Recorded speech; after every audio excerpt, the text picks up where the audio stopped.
What's up guys, Cliff here from the Sunday Drive, and today we're going to show you how to replace the suspension parts on your NA Miata.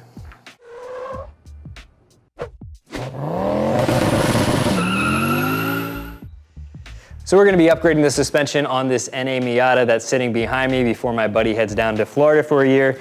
We are going to be going with KYB struts as well as these springs, which are written out below, and I cannot pronounce that. So these are what we're going to be installing. We're also replacing the top hats with KYB components as well. Now my buddy wanted to maintain stock ride height and comfort, so these were the closest to stock ride quality that he found, so these are what we went with. A lot of people are going to be upgrading to lowering springs.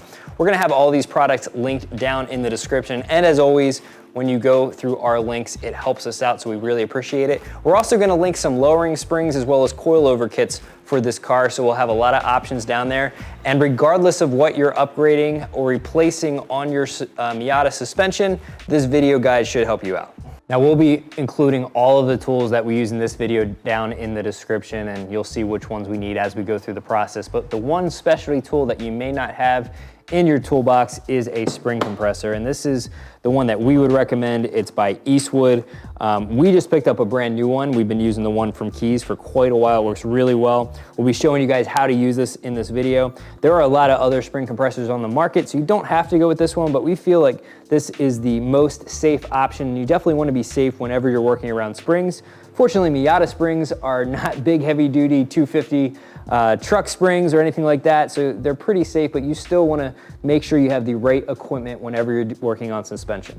Now they have 3 different attachment sizes, so you have your really large springs, your medium springs, and since we're working on a Miata, you guessed it, we're using the small ones. Now we happen to be working on a lift today, but this is definitely a job you only need a jack and a jack stand for. You could work your way around the car and do all 4 corners independently, but it's going to be much easier to show you everything and easier to work on too on a lift. So first thing we need to do is take off these center caps. We need to use a plastic pry tool so that you don't damage the center cap at all. Just stick that down in there. Take a 21mm socket, remove the 4 lug nuts.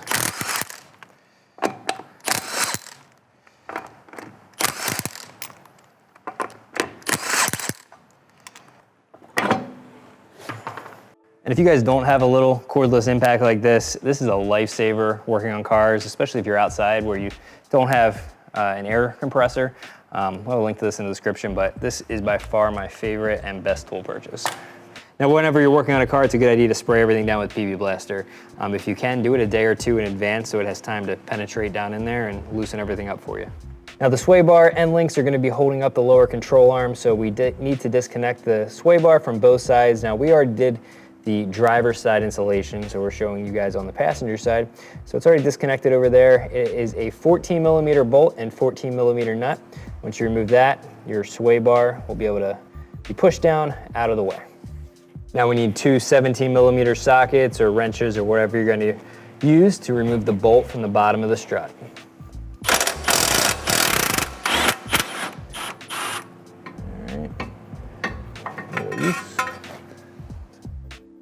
Don't forget the washer that's over here.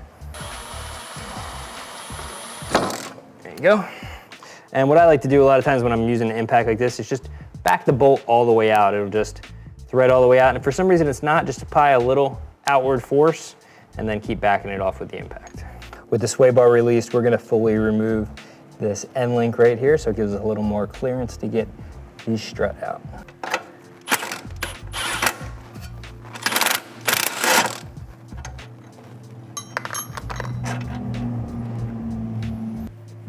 I can pull the end link out of the way.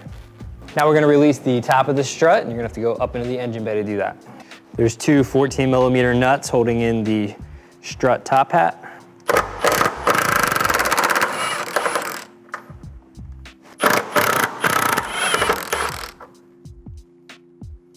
Now with the top hat released, you can go ahead and pry down on your rotor here, which will push down your control arms. Just be very careful while you're doing this. Make sure the vehicle is well supported, and don't stick your hand above the strut because you don't want it to get jammed between the strut and the vehicle.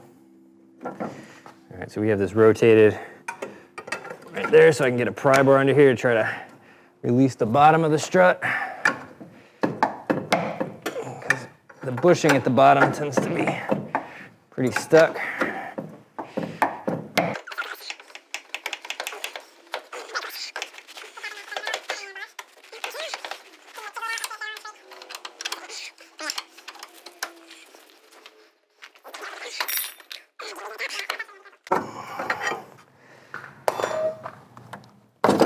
it goes. Cool. So definitely a little bit of a challenge. Now, if you want to do it a different way, what you can do is mount the spring compressor on here, and we're going to show you how to mount that when we install the new spring, so you see how that's done. But you could push the spring compressor on here and then push down on the shock body itself to lower the top hat and give you a little more clearance to get it out from the vehicle.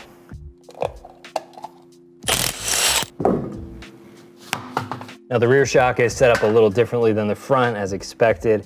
The bottom bolt actually doesn't have a nut. That's actually part of the lower control arm. So we need a 17mm socket, and we're gonna remove the lower strut bolt.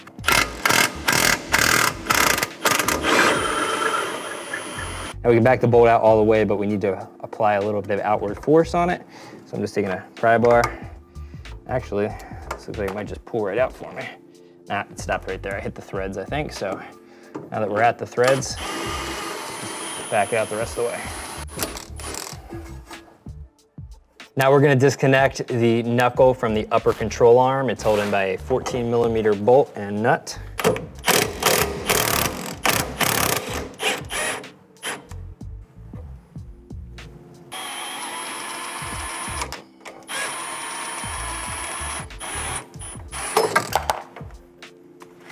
Now you do want to be careful if you ever back out a bolt the way we are with the impact, that there isn't a ton of force, because you could mess up the threads. In our case, we're okay, but just always be aware of that. Now hopefully your Miata trunk doesn't look like this. This trunk has definitely seen better days. He's working on getting this cleaned up. Now, there's a slight difference between the passenger and driver side.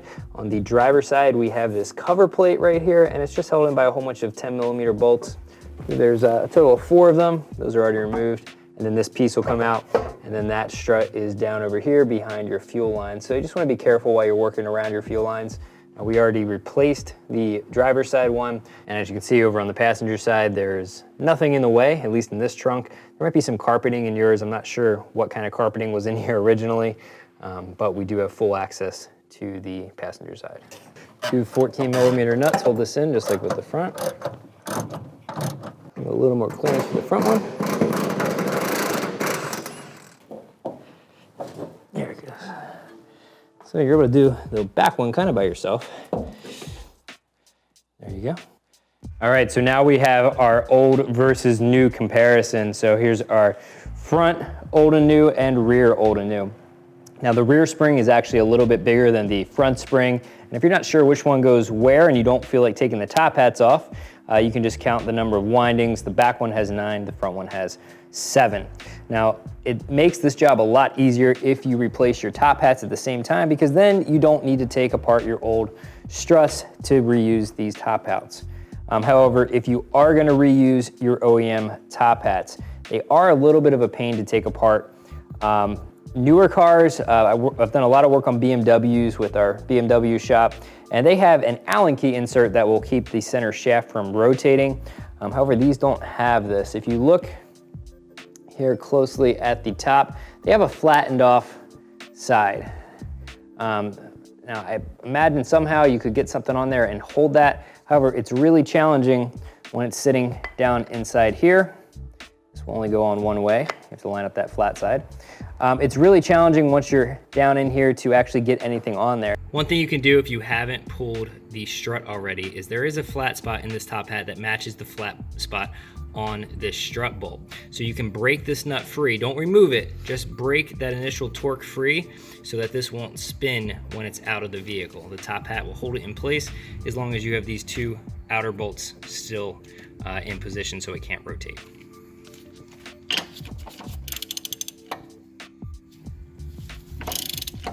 And that's all you want to do right there. Just enough to break it free.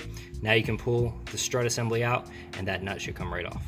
Now we do have these pass-through sockets, which I really like, and they're super helpful, and we'll have a link to these in the description.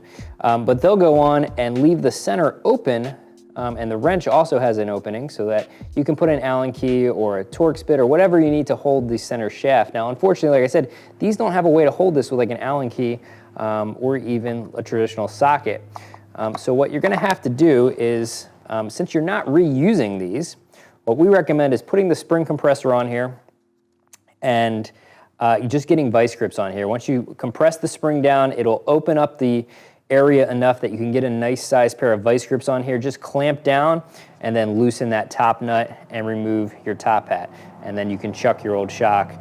Obviously this is not how you want to remove it if you're using your struts, but you should only be removing the top hat when you're replacing these struts. So just keep that in mind. Now, one thing I'm not a huge fan about with these new KYB struts is that they didn't come with a boot. Now, I'm not sure if they all don't come with a boot or my buddy just didn't select one when he purchased it. However, these ones do not have a boot, but you can see the one that came apart. This is just completely shredded. Obviously was not protecting this strut in any way, but just keep that in mind. If you do go with these, you will need to pick up some extra boots if you want to have those installed. So after further consideration, my buddy did end up grabbing the boots for this car. We'll have these linked in the description as well. They were only like $5, I think, or so not too bad. Definitely worth doing. So we're actually removing all of the struts right now and installing all of these. So we'll get back to that. Now we can do a quick comparison between the old and new struts, just compressing these both down. And then when we flip this over, you can see how much quicker the new one recovers than the old one. So yeah, these were definitely due. That one's still going up and this one just about finished. So it's always fun to do that. You can see here before and after. So he's gonna have a much better ride quality with these new struts installed. And it's still going. All right, we're gonna put that on the side. Now we're gonna grab the Eastwood spring compressor and we're gonna take the smallest of the adapters, and you can see it fits these springs almost perfectly. And we're just going to grab the top and bottom, and they have these little screws that will hold these to the tool. Now you don't really want to use an impact when tightening or loosening this once there's tension on it. However, when there's no tension on it, you can just loosen that. Makes the job a little bit faster. And then tighten it back up. So again, you have some tension on there, but you want to tighten the spring down and loosen the spring by hand so that you don't risk it being rattled off by the impact. Okay. Now we can take the provided bolts that come with the kit and thread those through. Those don't need to be super tight. You just need them to hold the adapter plates on. Whenever you're gonna use a spring compressor tool, just be super safe, wear the proper protection. You never wanna stand too close to it or have a hand in between or directly in front and back in case this would release. Now, these are not crazy large springs, so you're a little bit safer with them, but you still wanna be extra careful. And if you're not comfortable using a spring compressor, you don't have experience with it, make sure that you take it to a mechanic or someone that's used it in the past. Now we're just gonna snug this up a little bit with the impact. All right, so we're snug there, and now we're going to tighten this up the rest of the way by hand. And just as you're doing it, make sure nothing is releasing, sliding off. Make sure it stays nice and centered on the spring.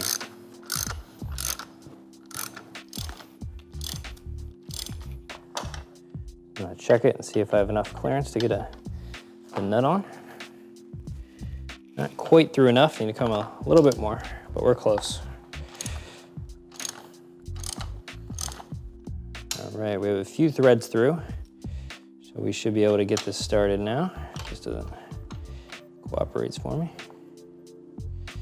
They do provide a new nut. It's always a good idea to torque this down while the tension is off of the top hat. That makes sure you're getting an accurate torque reading. Now you're gonna feel your top hat bottom out when it hits the top of the strut. And at that point, you're gonna wanna torque it down.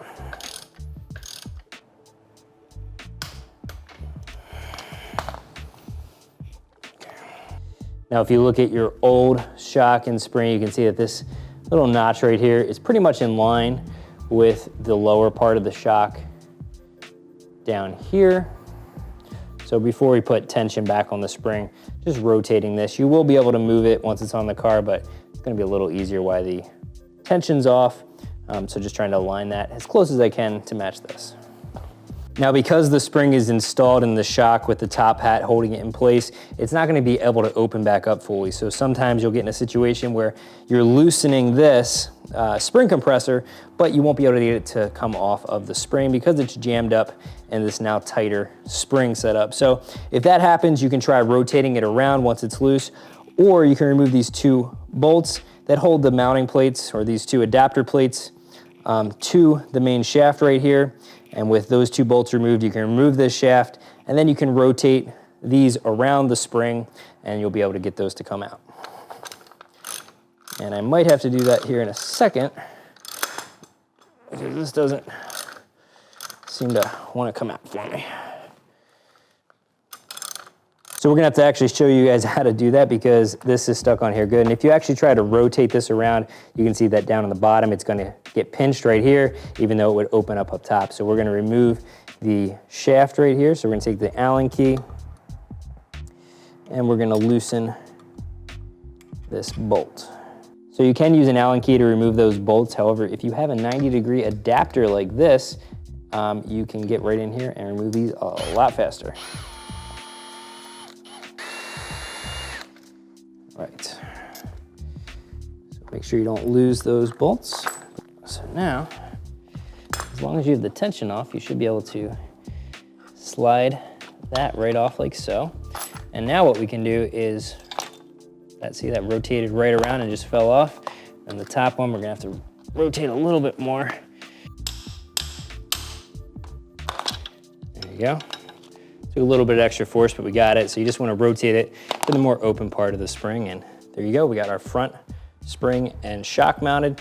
Now on your old top hats is a little piece of paper like this. Go ahead and transfer that over to your new top hat, or you can also pick up new ones. These ones still seem to be in fine shape.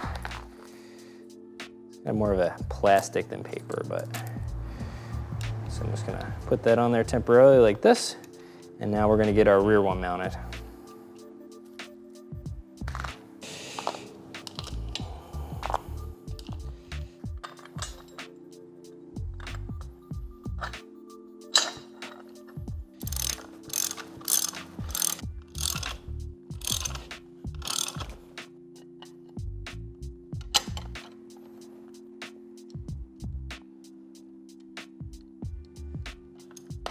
And you never want to use an impact on a new strut. So we're just bottoming out there. You can see this kind of starts to spin once we bottom out. So I'm going to do the same thing, try to align this top hat notch with the bottom down here.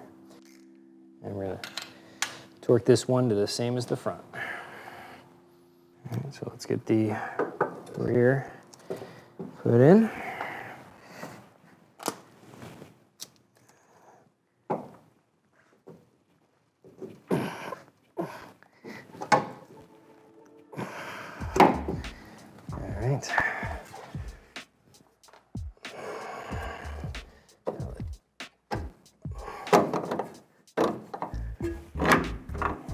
The top hat comes with new nuts. These are 12 millimeters as opposed to the old 14 millimeter ones.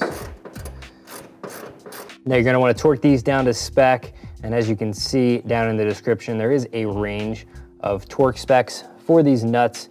Because these bolts and nuts are a little bit smaller than the OEM ones, we're gonna go to the bottom end of that torque range.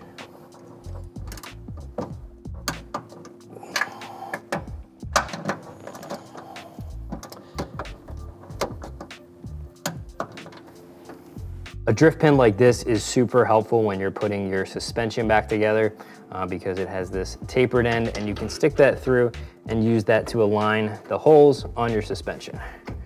So you may have to rotate the shock a little bit to get it to line up. Take your bolt.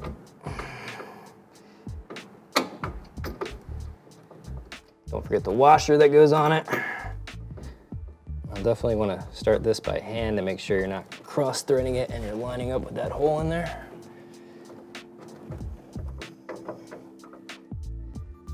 I'm just gonna snug it up with this. Okay.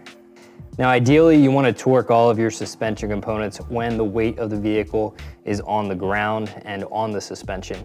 Unfortunately, the Miata sits very low to the ground, so it's hard to do it with the traditional jack setup.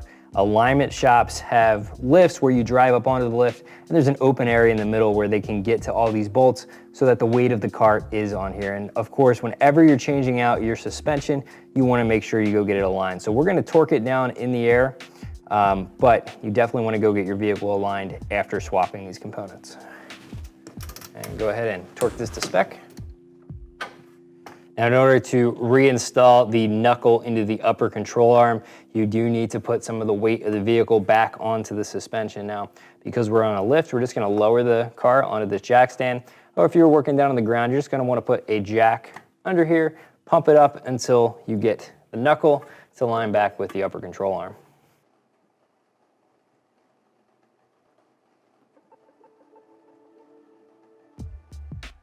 Now, when you're jacking up on this, don't expect this to go all the way right up into this because the car is actually gonna start to lift in the air and you're no longer going to be raising your control arm once the suspension takes the weight. All right, so we're gonna just push this in. Now you do have some play here.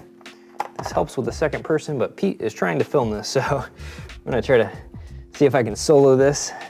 I'm gonna take that drift pin. There it goes. All right, so you can do this job solo. The front, maybe not so much, but we'll see. All right, so I have the drift pin on this side, and now I can use that to align to get the bolt in on the other end. Just make sure you don't have it stuck through too far. Keep pushing that through and slowly move the drift pin out. All right, so now I'm hitting. So I'm gonna have to just do that by hand. There we go, and we're through. Again, don't forget your washer and your nut.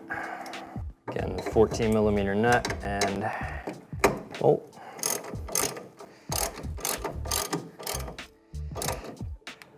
And torque to spec. Now we can go ahead and move up to the front. One thing I want to mention is if you are installing lowering springs or a coilover kit, it's going to be much easier to reinstall this because you're going to have more clearance in putting that new system into the vehicle as opposed to reinstalling stock height shocks and springs. So just keep that in mind. So you're going to see us struggle a little bit up here on the front, I'm sure. But again, if you're installing lowering springs, it's going to be much easier. Now the stock shocks that came off the vehicle did not have this bracket right here, and my assumption is this is for brake lines. So if you're ever gonna go to stainless steel brake lines or something in the future, they may have a mounting point for right here, or you could just use this to zip tie too. Honestly, if you don't have a mount point on your brake line, so just make sure you orient this towards the rear of the vehicle. Let me know when. When?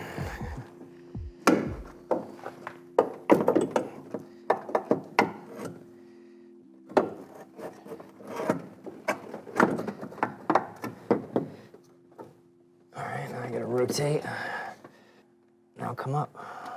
Wait, go back down. We're close. All right, go up. All right, down. Okay, yeah, you're good. So that actually went in a lot easier than I was expecting. Install the top hat nuts. And these are 12mm instead of the 14mm that we removed.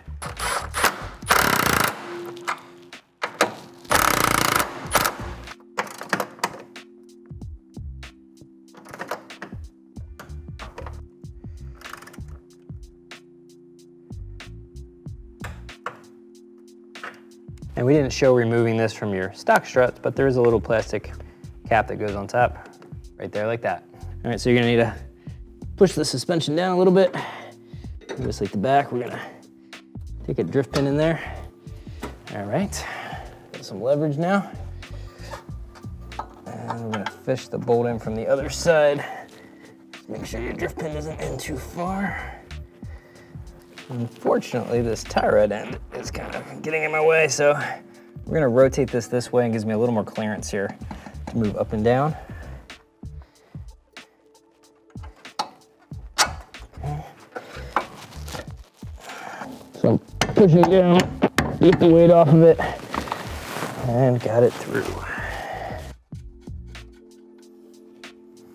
Create your washer.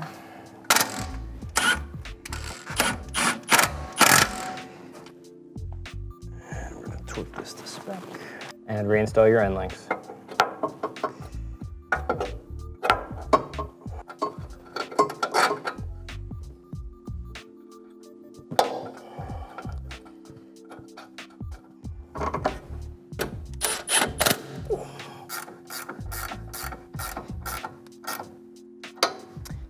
And torque these down to spec.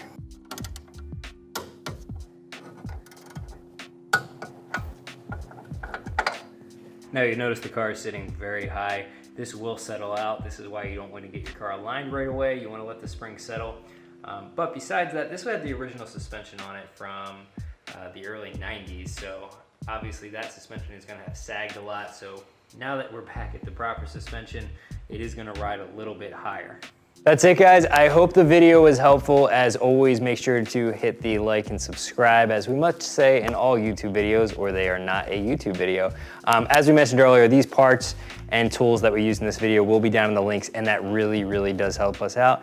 And we will have other options for suspension upgrades on this car also down in the links, so be sure to check those out. If you have any comments or questions, leave them down below. We'll have more videos on this Miata. It might be a little while because it's heading to Florida, but until then, we will see you guys, and thanks for watching.